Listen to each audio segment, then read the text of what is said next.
ननकाना साहिब के करीब मोटरवे पर कोस्टर बेकाबू होकर मिनी ट्रक से टकराकर मोटरवे से नीचे जा गिरी।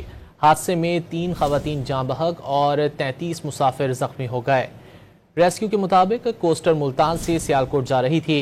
जाँ बहक खातून की शनाख्त 35 साला नबीला शाहिदा बीबी और 6 साला मोरिन फातिमा के नाम से हुई है। हादसे में 18 मुसाफिर शदीद जख्मी हुए, जबकि 15 मुसाफिरों को मामूली जख्म आए हैं। रेस्क्यू ने जख्मियों को DHQ अस्पताल मुंतकिल कर दिया।